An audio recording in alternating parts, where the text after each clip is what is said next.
that you had had sex with several members of the same family. Yes.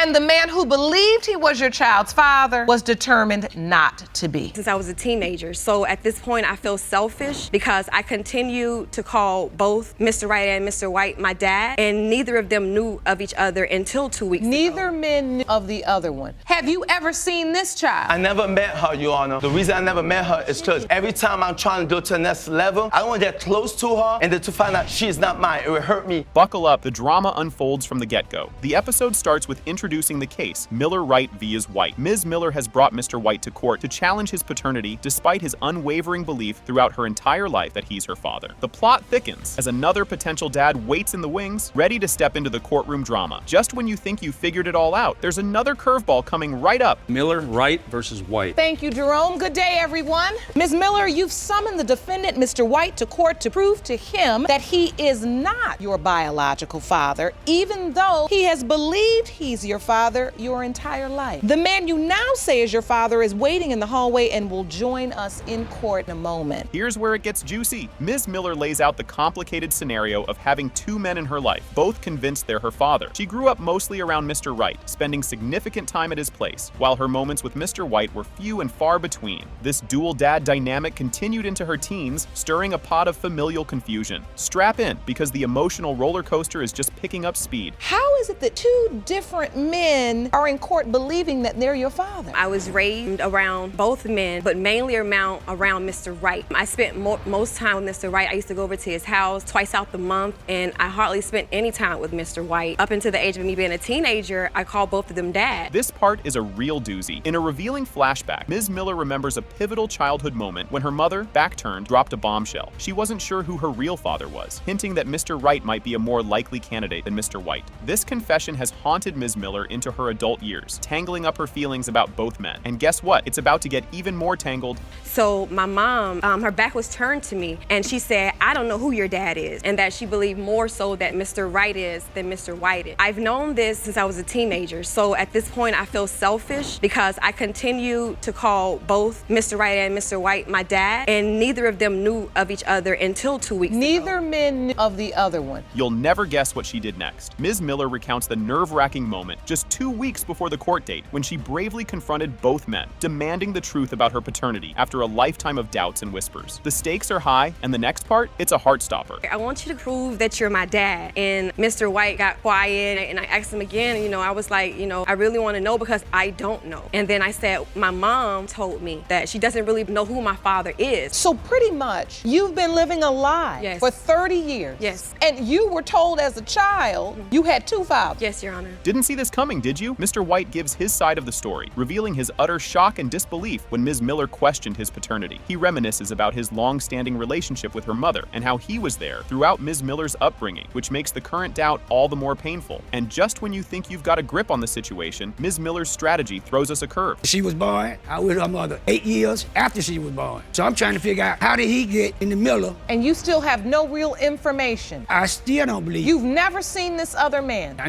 know not as I know of I am. So you lived as a family this whole time? Right. Until she was 8 years old? My memory is kind of guarded, but I don't remember actually living, and I probably did. My heart just breaks for you because I see you still trying to make sense of this. Talk about a plot twist. Ms. Miller delves into the struggles of juggling relationships with both men, ensuring neither found out about the other, thus leading a double life. She steered clear of social media and family events to prevent the men from discovering the truth about each other. The courtroom's about to erupt as Mr. Wright steps into the scene. Unsaid, and you just knew. It was unwritten. It's like a habit you pick up. Like once you see, I saw my mom talking to one. So what I did as a child was just picked up on what I saw. I'm baffled, but what would happen on Father's Day? Your mother would just have you call both? Well, on Father's Day, I never really had Mr. White's number like that. I didn't call him all the time, and he never had my number. Hold the phone. Here comes Mr. Wright. With emotions running high, Mr. Wright enters the courtroom, stunned but steadfast in his belief that he is Ms. Miller's true father, based on their decades-long relationship and his active presence in her life. He stresses the deep connections with his side of the family that Ms. Miller has always been a part of. Brace yourselves, because the DNA results are about to drop. Family barbecues, which I spent a lot of time with Mr. Wright's side of the family, from barbecues to parties, birthdays, and I don't do that with Mr. White. For the sole purpose, other family members on Mr. White's outside. You know, I didn't want them to run back and tell him, like, who is this man? Miranda's calling her dad, or to raise a lot of drama. So I just completely just closed all social sites. And here's the big reveal. The courtroom holds its breath as Judge Lake announces the DNA test results. It has been determined by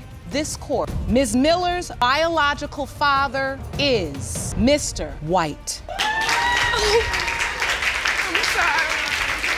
Sorry. Can you handle this drama? Ms. Hummel steps up claiming she was tangled in a love triangle with Mr. Pack and his current girlfriend, which has led Mr. Pack to deny he's the daddy of her daughter, Lola. Ms. Hummel has hit the court up for a DNA test to nail down that he is Lola's biological father. Just wait, things are about to get even juicier. You claim you were caught in a love triangle with the defendant and current girlfriend, which has left him denying he fathered your 8-month-old daughter, Lola. You have petitioned the court for a DNA test to prove that he is her biological father. You won't see this twist coming. In the middle of court, Ms. Hummel throws a curveball, suggesting Mr. Pack should also check if he's the father of another kid, freshly baked by Ms. Fuentes, sparking gasps and side eyes from the audience about Ms. Fuentes' recent adventures in motherhood and potential romantic escapades. Buckle up, because the next revelation is a doozy. If anyone needs a DNA test, he needs to get one for the other child. What other child? My child. She just had a child 2 months ago. You saying if he needs a DNA test, it's for that child? Yeah. What's going on with that? She has been known to sleep around while in relationships. Did that really just happen? In a plot twist worthy of a soap opera, Ms. Fuentes confesses to romantic links with several members of the same family tree, thickening the plot considerably. This bombshell has everyone's jaw on the floor and injects a dose of doubt about who's parenting who. You'll need to sit tight, because what's next will blow your mind. You pretty much admitted to the fact that you had had sex with several members of the same family. Yes. And the man who believed he was your child's father was determined not to be. Correct. I did. There was an incident where me and him had gotten in an argument. Basically, I kicked him out. I kicked him out for 3 days, and during that 3 days, I slept with my ex. Here's where it gets spicy. Ms. Fuentes admits she skipped the protection when she was with her ex, right smack in the baby-making window for little Anthony. This nugget of info shakes Mr. Pack's claim to the father throne. The stakes are high, and the next chapter in this courtroom drama will definitely raise some eyebrows. Did you use protection? No, I did not. Was that within the window of time your child was conceived? It was. And this is baby Anthony. Anthony, yes. And so you admittedly say that during the window of time baby Anthony was conceived, you had gotten to an argument with Mr. Pack and you slept with your ex. I did. Mr. Pack, did you know this? Yes, Your Honor, I did after it happened. Talk about a roller coaster. Ms. Hummel spills the tea on her rocky ride with Mr. Pack, including a breakup and Mr. Pack's quick rebound to Ms. Fuentes. This tangled web of love and timing muddles the paternity mystery even further. Stay tuned, because the upcoming testimony is nothing short of spectacular. What was the nature of this relationship? What was this love triangle like? We started dating in 2015. We've been on and off since then, and we broke up when I was about 12 weeks pregnant because he wouldn't get a job, so I kicked his out. That's a lie. That's Okay, a lie. That's a lie. Let's use respectful language in the courtroom, but okay, so you told him get out. Yes. And you broke up with him, which means he went over to Miss Fuentes. Yes, 48 hours later. 48 hours later. The plot thickens as Mr. Pack lays out his doubts about being Lola's father, sparked by seeing Ms. Hummel with another man shortly after they split. The courtroom is on edge. This is the moment where all his uncertainties come to a head. Strap in. The revelations in the next few minutes are going to be explosive. No, that's not what happened. He came to my house when they broke up, and this was, 3 days later? And as we're going down the street to my friend's house, we saw her walking out of a house with another man. So he had reasonable doubt to think that this baby is not his. The doubt didn't begin at the breakup. Yes. Your Honor, there was also another 2 guys in the beginning of the relationship before I came that lived in the vicinity where she lived at. You thought it was over? Think again. Mr. Pack drops a calendar bomb, showing dates he claims they weren't together, lining up perfectly with when Lola was conceived. This piece of evidence might just tilt the scales. Don't go anywhere. The reaction to this will make your head spin. Lola was born November 21st. You count back, the week of conception would have been February 23rd through February 28th. You had no sex with her because you were broken up. Is that correct? Yes, Your Honor. Correct. Ms. Hummel, you're laughing at that timeline. Yes, Why ma'am. is that? Because we got together in the middle of January. He's telling everybody that we were together, but we weren't having sex, or we were broken up. Okay, he was at my house 6 nights out of the week. Grab your popcorn. Here comes the big reveal. The DNA results are in, and lo and behold, Mr. Pack is indeed the father of Lola. This crucial moment dissolves some doubts but leaves others hanging, especially about baby Anthony. But don't fret, there's more drama on the horizon. It has been determined by this court, Mr. Pack, you are the father. I told you. And the saga rolls on. Just when you thought all cards were on the table, the episode wraps with the DNA verdict for baby Anthony. It has been determined by this court, Mr. Pack, you are the father. Strap in, folks. We're diving into the deep end. The case of Lytle, Finister verse. Finister kicks off, throwing us into a family drama that's thicker than a Thanksgiving gravy. Miss Lytle and her sister are here to prove Mr. Finister is their dad, which he's as keen on denying as a cat is keen on a bath. Buckle up, because this family roller coaster is just climbing the first hill. This is a case of Lytle Finister versus Finister. Thank you, Jerome. Good day, everyone. Ms. Lytle, you and your sister claim you've always known the defendant is your father and say his paternity denial caused pain throughout your childhood. You hope today's result put an end to this 29-year mystery. You claim that years of doubt have given you reason to believe that you are not their father. Next up, grab the tissues. Miss Lytle unpacks years of baggage about growing up dadless. She talks about her cocktail of emotions, anger and defiance, stirred together with a dash of missing out. It's more intense than an episode of your favorite soap opera. You might want to sit down for what's coming next, because the emotional floodgates are just opening. Growing up, I was angry, always felt like there was a piece of me missing. I was very defiant. I wanted my dad and I didn't have him. And I can see the pain. It was very hard for you, right? Growing up, my mom, she had 4 kids, so she took care of all of us on her own. He's been absent since we were kids. He was not there, never any ownership. It was everybody else's fault but his. And I'm tired. And now, for a real tearjerker. With a shaky voice, Laquieta reads out a poem titled Why, penned when she was just a kiddo, wondering why her dad skipped out. The room gets quieter than a mime's house at nap time. Keep those tissues handy. There's more heart tugging ahead. Daddy, why did you leave me? Why did you go? Didn't you know I loved you so? You couldn't stay and went away. Didn't you know I loved you? I cry at night wondering why, or if you even loved me. What was so important that it took you from me? Your selfish ways have left me hurt and lonely. Why do I feel like you don't want me? Maybe one day you'll come looking for me. Until then, I'll wonder only. And as a young woman, you wrote those words. Yes. Here's where the plot thickens. Mr. Finister rolls out his side of the story, packed with more doubts than a conspiracy theorist at a science convention. He's been dodging the dad label like it's a flying shoe. The saga continues, and you won't believe the twist just around the corner. You say you don't believe you're their biological father? I have doubts. Tell me the nature of your relationship with their mother. We've met 30 years ago. She didn't have anywhere to live. I told her, come and stay with me. So she did. And that's where it began. Where the intimate relationship began. Yes. Whoa, didn't see that coming. We take a peek at Mr. Finister's marriage snapshot, brief as a celebrity Vegas wedding. It's a glimpse into a past filled with hope and as many ups and downs as a caffeinated kangaroo. Stick around, because the story's about to go from soap opera to reality TV levels of drama. I was about 1 in that picture. And your mom? She was a beautiful bride. She sure was. I can see a look of love as you look at that picture. That makes you emotional? She was special. How long were you married? Not long. How long were you together? Pretty close to a month before she left and went to Washington State. She wanted to move. You look so happy on this day. Well, My mom was on drugs. My mom wanted to better herself.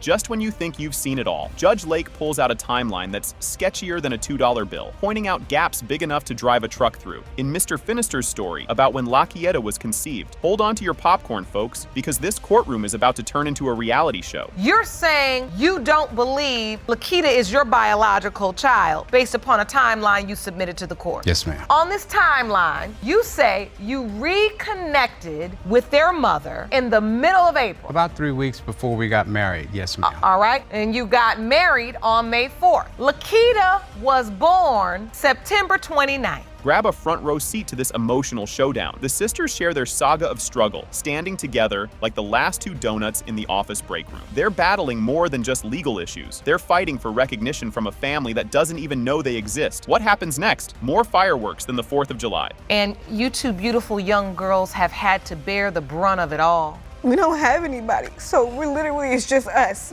That's the only family we have. So when we're going through it like we are now, when we have issues, and when we are struggling or when we're About to be homeless. anything, we literally have nowhere to turn. We have no family on his side because nobody knows we exist. So we don't have no one. DeMarcus told us that he told his own family in Louisiana where he was raised, he has one child. And now, the moment you've all been waiting for. No, not the halftime show, the verdict. The judge delivers the DNA results with the suspense of a season finale cliffhanger. It has been determined by this court. Mr. Finister, you are the father. I told you.